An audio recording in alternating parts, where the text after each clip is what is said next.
Up on SBU TV, St. Bonaventure remembers 9/11 and find out where the mysterious $849,000 given to athletics came from.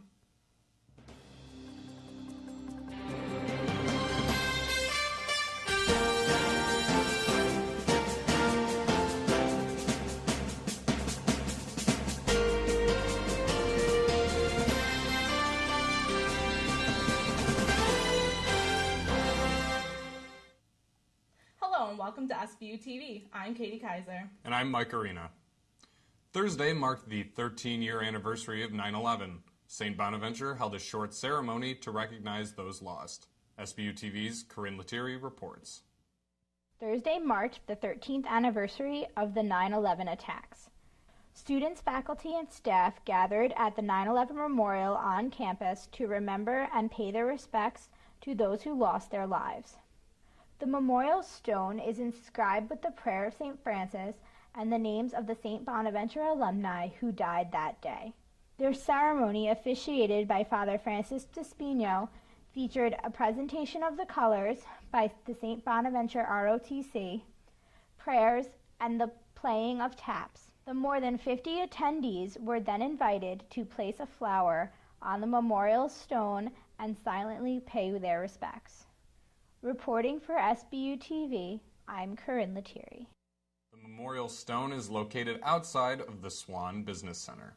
Tuesday, President Obama announced the U.S. will step up its military campaign against ISIS. CNN reports. We will degrade and ultimately destroy ISIL through a comprehensive and sustained counterterrorism strategy. In a rare primetime address, President Obama laid out his long-awaited military strategy for handling the terrorist group ISIS. We will hunt down terrorists who threaten our country wherever they are. That means I will not hesitate to take action against ISIL in Syria as well as Iraq. The president's plan includes targeted airstrikes against ISIS strongholds in Syria. He addressed the urgency of military action by breaking down the organization's growing influence. Our own safety, our own security, depends upon our willingness to do what it takes to defend this nation and uphold the values that we stand for. The president was careful to say this military strategy would be unlike war efforts in Iraq and Afghanistan.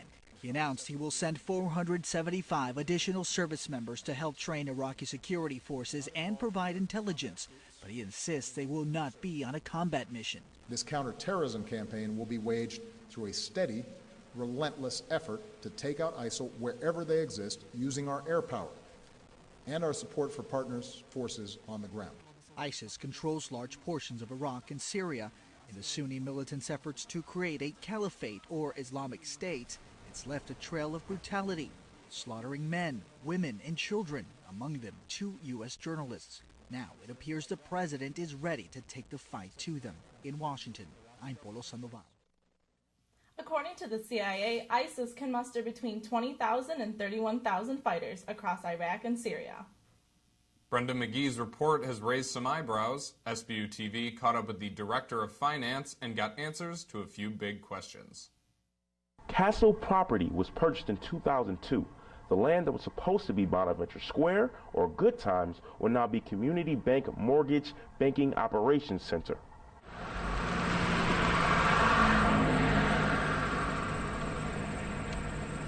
Declined, just like all property values throughout the country declined in 2008-9. What we refer to as castle property, and that was sold for $767,690. The biggest shocker in McGee's 20-page report was $849,000 that was given to athletics. That's the difference between revenue and expense. That wasn't money that was allocated to them. The difference was funded by the university. In general funds instead of from donors as they expected. There was a difference between the goal for fundraising for athletics and what we actually received. At present, we are still trying to fundraise for it, so that, and we're hopeful that we will get it. Sister Margaret is leading that fundraising effort. With SBU TV, this is Aimee Mukendi. Approximately 10 acres of the castle property was sold to Community Bank. The Mortgage Banking Center will house 150 to 200 employees. Some Allegheny citizens are rejoicing after the town board made a decision on a controversial proposal. Zach Warren attended the vote. A proposal to install 29 wind turbines in Allegheny was turned down Tuesday after the town board unanimously voted against it. The board cited a number of issues with the project, such as its negative effect on wildlife, transportation, and human safety. The problems was the scope, the size, the distances. The project became larger and larger. Much like a pinwheel, wind turbines are designed to catch the wind and convert the kinetic energy into electricity that can be used to power many homes. But not everyone is convinced that they're right for the town of Allegheny. We brought in our own experts that indicated that the neighbors were going to be impacted, that they weren't being taken into consideration. After an 8-year struggle, Bozer says it's good to know that the wind project is finally dead. This was the goal that we'd always been hoping for, and very glad that it's behind us now. Thanks to the efforts of Kathy and other concerned citizens, signs like this are now obsolete. For SBU TV, I'm Zach Warren. According to EverPower, the company in charge of the project, the wind turbines would have powered 18,000 houses per year. Would you ever shave your head as a challenge if it meant raising money for cancer research? Fred Alvarez with the details. Students and staff of the St. Bonaventure community accepted the Going Bald for Bucks challenge. The team of over 30 members have taken their pledges to raise as much as $25,000 to go toward patient care programs to benefit adolescents and young adults at Wilmot Cancer Center and Roswell Park Cancer Institute. The idea behind this all is that a member names their price. People that know this person will then donate money toward their name. When that number of funds is reached, the person must then hold their end of the deal and shave their head. Members like Father Francis Despino and Vice President for Student Affairs Rick Traitley both named their price at $25,000. If the number is reached among the whole St. Bonaventure team, they must then shave their heads at the October 18th event. The team has raised over $1,000. One student, Sarah Birmingham, participated in the challenge before and encourages others to do so. She will also be going bald for bucks this year. Members of the team are truly excited for this cause and are very eager to hit their $25,000 goal. For SBU TV, I'm Fred Alvarez. To participate or donate, search for the SBU Going Bald for Bucks page on Facebook. Last week, SBU TV's Fred Alvarez reported that all St. Bonaventure clubs lost funding due to budget cuts. Aimee Mukendi dug deeper into one that has become a staple of the university. The BV has been a part of the Bonaventure community since 1926, but low enrollment has forced the newspaper to become a bi-weekly publication. It was real frustrating when we found out that the budgets were going to get cut. To print weekly costs about anywhere between $11,000 and $13,000. And so when our allocation got cut, we only had like a little bit over $6,000 for the entire semester. I mean, everyone's hurting, so we understand that. But the issue that I believe we run into is the Bonaventure itself it's an attraction. I know when I came here, I saw that they had this pretty great newspaper, top 20 in the country for however long it's been that way. And so something that I wanted to do when I got here and obviously have done. I know that's true for many people on this staff. I don't think it's a matter of fairness. I think it's an opportunity for them as the editors of the BV to take the BV maybe in a different path. This is what's happening out in the real world with print media. Because kids are on their smartphones all day and they're on laptops all day, but once a week you could pick up a tangible piece of news that was written by your peers, or if you're lucky enough to work for the paper, by yourself. You could see your name in newsprint in a hard copy, and that's something that we're losing. I think that's very lamentable. The fundraising policy is located on my SBU. All clubs and organizations are allowed to fundraise. They just need to follow the procedures there. We tried to fundraise initially, but we weren't able to because somewhere in the hierarchy of who we had to get approved from, someone was worried about possible interference with other fundraising efforts. It's also a time for opportunity.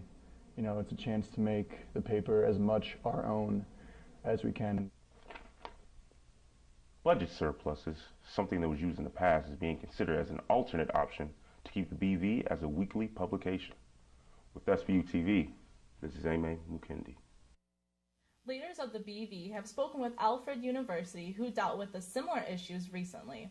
They do not want to follow in the footsteps of Alfred's newspaper that no longer exists. On September 10th, the March of Dimes Foundation kicked off its Olean chapter March for Babies campaign. The March of Dimes will partner with St. Bonaventure University to raise money for research toward preventing premature births.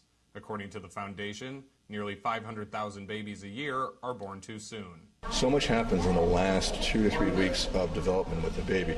The brain develops significantly in those last few weeks. The lungs develop.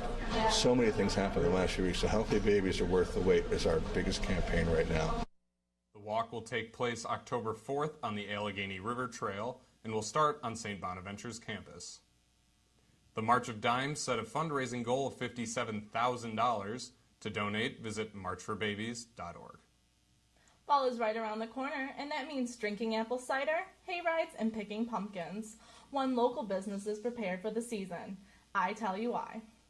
This Saturday marks the 19th opening weekend at Pumpkinville. Visitors will now be greeted with a giant pumpkin made out of fiberglass, along with traditional rows of colorful pumpkins. As always, there will be a corn maze, corn cannon shoot, hayride, cow train, and a new pedal car racetrack. Visitors can also enjoy several shops and boutiques filled with baked goods and local crafts and gifts. Guests can still watch donuts being made, along with fresh apple cider pressed from their 120-year-old cider press. And best of all, pumpkin picking. To find out more information, visit www.pumpkinville.com. For SBU TV, I'm Katie Kaiser. From September 13th to October 31st, Pumpkinville will be open daily from 9 a.m. to 7 p.m. That's all for SBU TV. I'm Katie Kaiser. And I'm Mike Arena. Thanks for watching.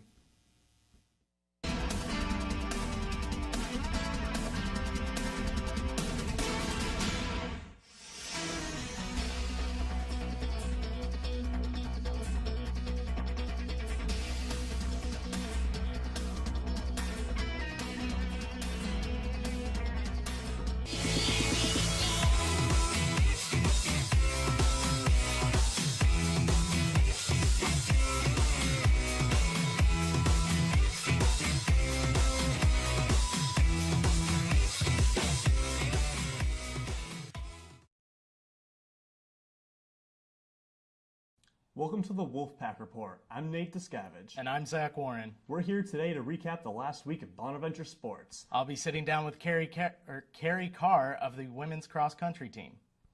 First off, we have the men's cross-country team who went to UB for the Buffalo Stampede last weekend.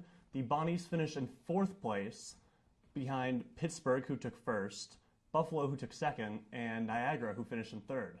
And the men's soccer team drops their home opener to Delaware by a score of 3-0.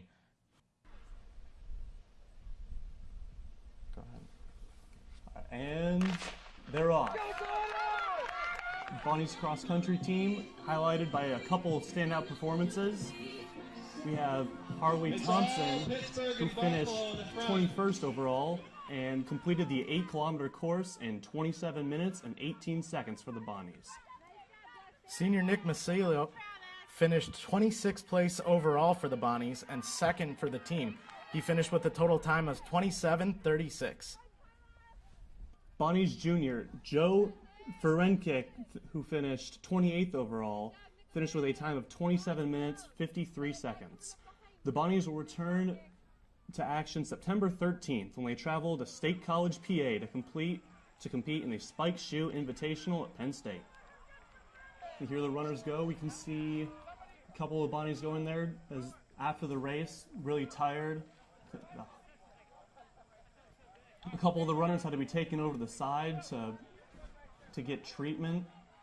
They were really exhausted after the grueling 8-kilometer course.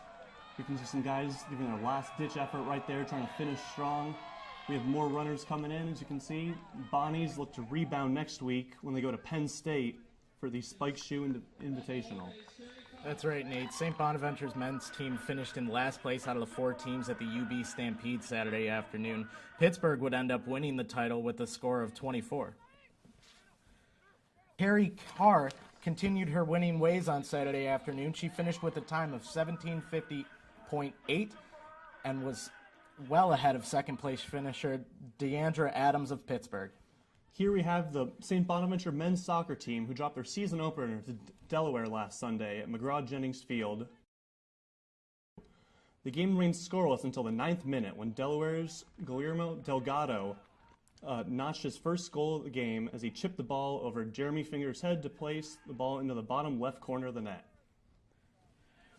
St. Bonaventure had its chance in the first with the corner kick from Jimmy Barrios, but it crossed into the box as Bonaventure was unable to hit the crossbar.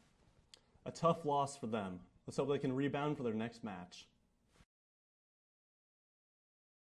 All right, I'm here with Carrie Carr of the women's cross country team. Carrie, thanks for joining us. Thanks for having me. So, how long have you been running competitively? I started doing competitive cross country races with my town club when I was 10 or 11 years old, and then I became serious about it in 8th grade when I joined my high school's cross country team. What would you say is the hardest part about competing in a long distance race? I think the most difficult thing is trying to stay mentally tough, because when your legs are tired or you're having trouble breathing, it's really hard to focus on the end result and get to that finish line. You've won the individual title in the past 2 meets. How does that make you feel? It makes me really excited for the rest of the season. I was really happy with my times, not only my place, and I'm excited to go to bigger meets with more competitive schools and race against new people. How do you prepare mentally before you go into a meet? I just remind myself that my coaches have prepared me and my family has supported me up until that point that I'm on the line, and now it's just up to me to do whatever I can to make them proud and to make myself proud. So, what are your thoughts going into the next meet after you've had such a good start? Well, this meet will be a little bit more competitive. There will be more schools there, different runners. I'm excited to see what it can do for me and what it can do for the rest of the team. What sort of tips would you give to beginner runners who are looking to start maybe getting into competitive racing? I would tell people that you have to get ready for one of the most difficult and challenging yet rewarding experiences of their life. Cross country is one of the more mentally tough sports. Mm-hmm. What do you do to keep yourself going mentally, whether you're training or in a race? I always remind myself that no matter how much pain I'm in, every girl out there is running the same course as me, and everybody's legs are tired and everybody's struggling. But when you cross that finish line, there's no better feeling than when you know you worked yourself as hard as you can. Excellent. Carrie, thank you for joining us again. Thank you. Thank you for tuning in to this week of the Wolfpack Report. We'll be back next week with another edition. But until then, I'm Zach Warren. And I'm Nate Discavage. Have a good week. Go Bonnies.